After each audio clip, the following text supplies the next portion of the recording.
Meski masih dalam perawatan, polisi sudah melakukan cek urin terhadap sopir dan kernet bus yang kecelakaan tunggal. Dari hasil tes urin, sopir dan kernet bus dipastikan negatif narkoba. Kernet dan sopir bus yang kecelakaan tunggal di Kota Padang Panjang, Sumatera Barat masih menjalani perawatan di RSUD. Sopir dirawat karena trauma berat di bagian kepala sehingga belum bisa dimintai keterangan. Penyelidikan penyebab kecelakaan. Saat ini 23 korban selamat menjalani perawatan di Rumah Sakit Yarsi dan RSUD Kota Padang Panjang. Untuk korban meninggal, 8 jenazah telah diambil pihak keluarga, sementara 4 jenazah lain dipindahkan ke Rumah Sakit Bayangkara.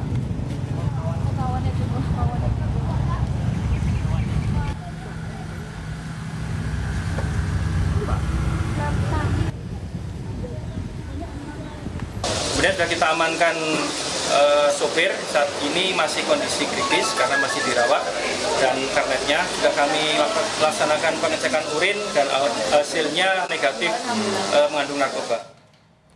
Pasca kecelakaan tunggal bus antar lintas Sumatera ALS yang menewaskan 12 orang, tim DVI Polda Sumatera Barat berhasil mengidentifikasi seluruh korban meninggal. Kemarin tim DVI Polda Sumbar mengidentifikasi seluruh korban meninggal laka bus ALS, yakni dengan identifikasi sidik jari dan berdasarkan data dari pihak keluarga. Sebelumnya Polda Sumbar kesulitan mengidentifikasi 2 dari 12 korban karena kondisi jenazah yang sulit dikenali. Polda Sumbar sudah mendirikan posko DVI di Rumah Sakit Umum Daerah Kota Padang Panjang. Nah, yang 2 lagi itu anak-anak, karena sebentar ini dari pihak keluarga sudah melaporkan ada yang anak dan orang tuanya yang menjadi korban, jadi teridentifikasi melalui medis dan data sekundernya. Jadi sudah ke-12 jenazah yang masuk ke RSUD sudah teridentifikasi semua. Dan untuk mengetahui informasi terkini kita terhubung dengan jurnalis Kompas TV Rio Johannes di RSUD Kota Padang Panjang, Sumatera Barat. Rio, untuk saat ini apakah seluruh jenazah sudah dapat diidentifikasi dan telah diambil oleh pihak keluarga? Ya, Juno dan juga saudara, untuk 12 korban meninggal akibat kecelakaan tunggal bus ALS di Kota Padang Panjang, itu dari 12 itu 8 jenazah itu sudah diambil pihak keluarga sejak tadi malam hingga Rabu dini hari, itu semuanya sudah diambil pihak keluarga, dibawa ke Sumatera Utara. Sementara 4 sisanya itu dibawa ke Kota Padang, tepatnya ke Rumah Sakit Bayangkara Padang, karena mereka dirujuk ke sana karena di rumah sakit yang ada di Kota Padang Panjang ini tidak ada fasilitas untuk penyimpanan jenazah.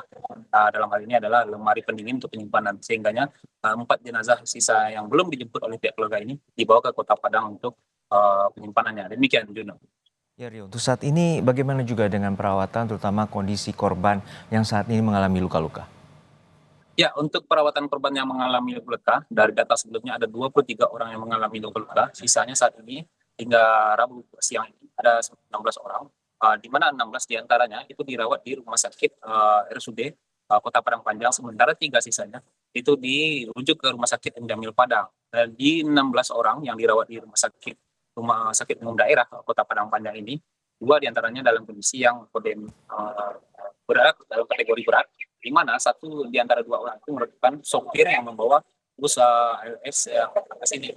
Rencananya dari pihak rumah sakit sendiri, Direktur Rumah Sakit Umum Daerah Kota Padang Panjang itu menyatakan akan merujuk sopir ini ke rumah sakit yang ada di Padang. Dalam hal ini hari ini jadi jalur untuk rumah sakit rujukan, karena korban sendiri mengalami luka atau trauma yang cukup berat di bagian kepala. Demikian. Ya Rio, atas kejadian ini ada 12 orang meninggal dunia dan saat ini polisi telah memeriksa tes urin terhadap sang sopir yaitu negatif. Lalu seperti apa penyelidikan sementara terkait dengan penyebab kecelakaan, Rio? Ya, terkait penyebab pasti dari kecelakaan ini saat ini memang pihak kepolisian masih melakukan olah TKP seperti yang terlihat di belakang saya.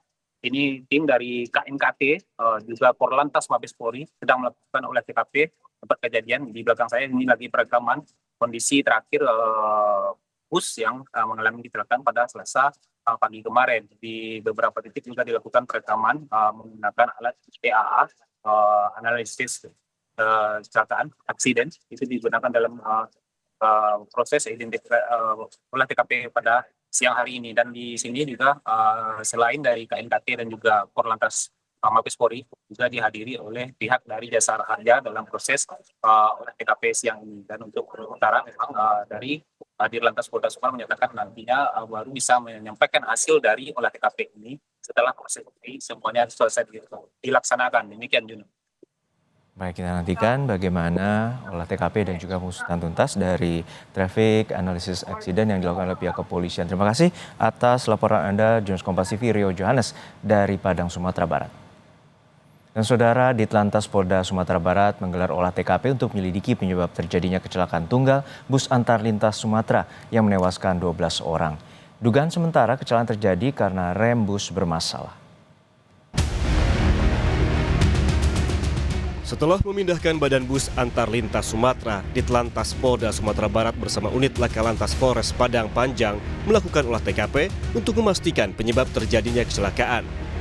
Olah TKP dilakukan dengan menurunkan tim Traffic Accident Analysis.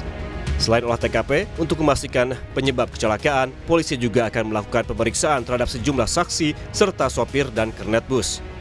Ya, kalau olah TKP kita masih proses, dilaksanakan oleh tim TAA namanya Traffic Accident Analysis. Jadi kita sedang dalam proses. Untuk sopir dan kerennya kondisinya alhamdulillah hanya luka-luka ya, sehingga masih dirawat secara intensif di rumah sakit. Belum bisa diperiksa berarti ya? Untuk sementara ini kita prioritaskan untuk penyembuhan dulu dari luka-lukanya, baru nanti kita lakukan pemeriksaan lebih lanjut. Polisi mengungkap dugaan sementara kecelakaan karena rem bus bermasalah.